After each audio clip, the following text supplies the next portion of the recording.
சில பாடுகள் அனுபவிக்கிறோம். ஆனா ஒண்ணு எனக்கு தெரியும், நான் விசுவாசிக்கிறேன் இன்னவர் என்று எனக்கு தெரியும். அவர் என்னை வெட்கப்படுத்த மாட்டாருங்கிறார்.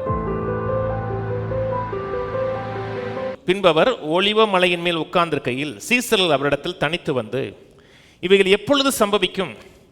உம்முடைய வருகைக்கும் உலகத்தின் முடிவுக்கும் அடையாளம் என்ன? எங்களுக்கு சொல்ல வேண்டும் என்றார்கள். இயேசு அவர்களுக்கு பிரதியுத்தரமாக, ஒருவனும் உங்களை வஞ்சிக்காதபடிக்கு எச்சரிக்கையா இருங்க. ஒருவனும் உங்களை ஏமாத்தாதபடிக்கு கவனமா இருங்கன்னாரு. எந்த காரியத்தில்? எந்த காரியத்தில் கவனமா இருங்க, எச்சரிக்கையா இருங்கன்னாரு? கடைசி கால செய்திகளை குறித்து பேசும்போது, இயேசுடைய 2வது வருகை குறித்து பேசும்பொழுது ரொம்ப கவனமா இருங்க, யாரும் உங்களை வஞ்சியாதபடிக்கு ஜாக்கிரதையா இருங்கன்னு இருக்கு. கீழே வாசிப்போம். ஏனெனில் அநேகர் வந்து என் நாமத்தை தரித்து கொண்டு நானே கிறிஸ்து என்று சொல்லி அநேகரை வஞ்சிப்பார்கள். யுத்தங்களின் செய்திகளையும் கேள்விப்படுவீர்கள். கலங்காதபடிக்கு எச்சரிக்கையாயிருங்கள். இவைகளெல்லாம் சம்பவிக்க வேண்டியதே, ஆனாலும் முடிவு வராது.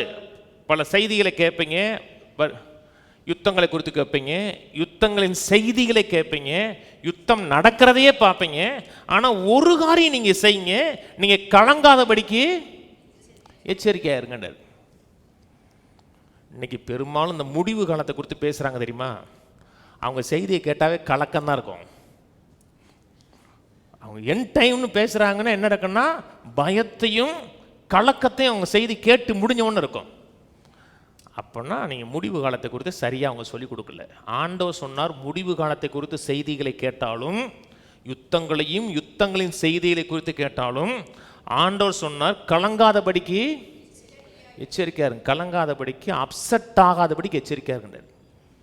யுத்தம் வந்துருச்சு, யுத்தத்துடைய செய்தி வந்துருச்சு, யுத்தத்தை பார்க்குற, ஐயோ இப்போதான் பிள்ளைகள்லாம் படிக்குதுகளே, ஏசுநாதர் வந்தா என்ன போக வேண்டியதான்.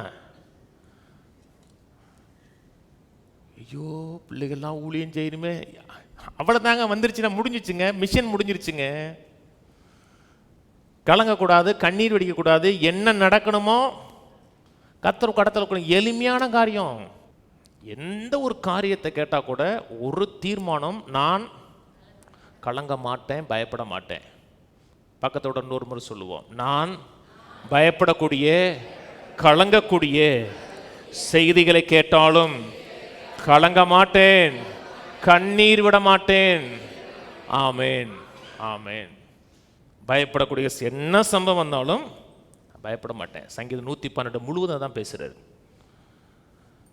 அவன் வசனத்தை கேட்குறவங்க, வசனத்தின் மேலே பிரியமாக இருக்கிற மனுஷங்க, அந்த மனிதனுக்கு தான் பேசுகிறாருங்க. என்ன வந்தாலும் அவன் பயப்பட மாட்டான், கவலைப்பட மாட்டான், கண்ணீர் விட மாட்டான்.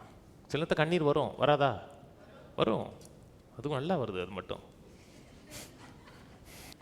சில நேரத்தில் கண்ணீரே வந்தால் கூட, கால்களே நடுங்கிறது மாதிரி வந்தால் கூட, வாயை திறந்து சொல்லுங்க, நான் பயப்படேன், நான் அஞ்ச மாட்டேன், இது ஒன்றும் என்னை அசைக்காது. அப்படிப்பட்ட தீர்மானம் இருந்துச்சுன்னா ஜெயமாக வாழ்ந்துடலாம்.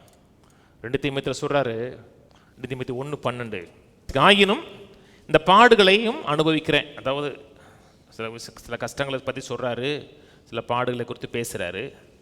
ஊழியத்தை நிமித்தம் நான் இந்த பாடுகளை அனுபவிக்கிறேன், ஆயினும் நான் வெட்கப்படுகிறதில்லை, ஏனென்றால் நான் விசுவாசிக்கிறவர் இன்னார் என்று அறிவேன். சில பாடுகளை அனுபவிக்கிறோம், ஆனால் ஒன்று எனக்கு தெரியும், நான் விசுவாசிக்கிறேன் இன்னவர் என்று எனக்கு தெரியும். அவர் என்னை வெட்கப்படுத்த மாட்டாருங்கிறார். இதாங்க வாழ்க்கை. பாடுகளே வராது, கஷ்டங்களே வராதுன்னு சொல்லலை. எனக்கு ஒரு தேவன் இருக்கிறார், என்னை நேசிக்கிற ஒருத்தர் இருக்கிறார். 1000 பாடுகள் வந்தாலும் ஒன்று எனக்கு தெரியும், நான் வெட்கப்பட மாட்டேன். இதான் விசுவாச லைஃப். இப்படி வாழ்ந்தீங்கன்னா விசுவாச வாழ்க்கை வாழ்றன்னு அர்த்தம்.